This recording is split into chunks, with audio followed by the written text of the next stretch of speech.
Hello everybody, this is Nino from Nino's Product Reviews, and today we're going to take a look at the Wi-Fi Smart Socket S20 from Orvibo. Now what this essentially is something you plug into your socket and it will connect with a Wi-Fi network, and then you can manipulate it through your phone. You can set up a timer for which it should turn the energy off, or you can also just remotely turn it off and on from your smartphone. So that's what it does. It has a nice clicky button if you press it, and essentially what you see is it looks very wall socketish. It doesn't have any bells and whistles on it, and doesn't really need them because it is a relatively simple device in its concept, but of course it is quite complicated when it comes to what's inside. Let's see if there's anything else in the packaging. Hold on. Okay, so we have what I would say is a manual for the smart socket. There it is. It's in English. It has a lot of pictures, which is good, but still I found that operating this device can be a problem, especially if you're like me in an area with a lot of Wi-Fi networks. So there's a workaround that, and it's in the frequently asked questions and troubleshooting, but at first it took me a while. So I'm actually going to demonstrate how to set this device up so you guys don't have to break your heads with that. In order for us to use this device, what we're going to need is a smartphone and an application which we're going to download from the Play Store. Now be aware, I've been told that this application is also available for iOS. So you just type Vivo like that, and or Vivo if you prefer it. I just don't like the way it sounds. You're going to download it. I already have it installed. And if we open the application, we're going to see that there is a device recognized, but that's because I set it up earlier and then I modified it. I tried to delete it, didn't quite work out. In any case, don't pay attention to this first socket. So I'm going to plug this device in right now. And as I do that, hold on, there we go.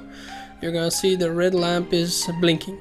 Now that indicates that it's actually trying to connect to one of the many Wi-Fi networks. It's currently looking for them. We don't want that because the device is naturally going to be confused. So what we're going to do is we're going to hold the button, and it's going to start flashing red really fast. That is also not what we want. We're going to keep holding the button again until it starts flashing blue. There we go. Now that it's flashing blue, it means that instead of trying to connect to a network, it actually established its own, to which we are going to connect and reconfigure the device. There it is, the Vivo S20, sorry. And now that we've connected to this device, we're going to open the software again and manually order it to connect to a specific network. Now this really helps. If you have just one network, then it's absolutely no issue. The device is going to go into that one. So we're going to the settings, then the AP configuration. Because like I said, if you have just one network, not an issue. But if you're like me and surrounded by them, it's a problem. So you're going to choose one of the networks. I'm just choosing this one because it's open out of the pure convenience. Otherwise you'd have to enter a password here. It doesn't matter. This is also one of my networks in any case. So here we go. I'm going to connect to it, and you see the light stop flashing. That means that it's restarting itself with the new settings, and now you saw it blink for a second and now it's a solid red. That indicates the device has recognized the network I told it to connect to and has connected to it. And again, the fact that it didn't have a network makes no difference here. Not a network password, sorry.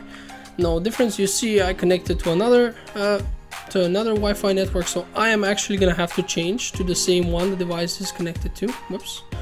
Hold on. Let me do that quickly.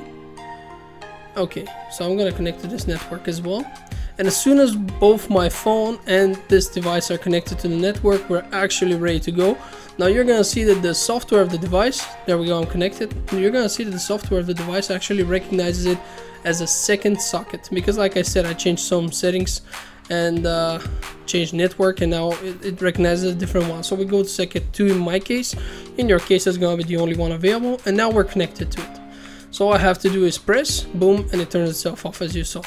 It's red, press, boom, and it's on. It glows blue.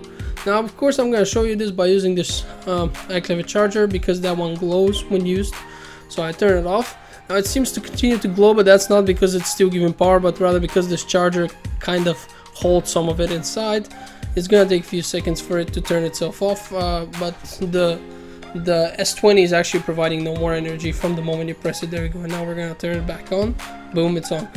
So what this is useful for, many things really, but a few people have actually said that they worry that the device actually is not safe, doesn't have any safety features, like the first you see it's kind of bulky. Even if I turn around, it kind of blocks a little bit here. And as you can see, the part where you actually plug in the device looks to be naked, but it just appears to be. I mean, when you look at it, it seems to be closed. There are no metal parts. There's no way to harm yourself by touching there. You can't put your fingers in there. But if you're really worried, just get one of these. It's really cheap, and it's gonna make the thing look huge and ugly, but it's gonna do the trick. It has an additional safety feature, so now you have a huge thing there, but the safety is guaranteed. So I find that pretty funny, of course, as an idea, but I'm just saying, for those of you who really have some safety fears and worries, this is a good way to go, because I've read some people saying that. Okay, so what we're gonna do next is we are going to hold on. Yeah, I'm gonna tell you what I use this for. So what I mainly use this device for is my monitor on my PC. When I want to turn it off, I just do so via Wi-Fi. Thanks a lot for watching this video, and I hope I'll see you for the next one. This is Nino signing off.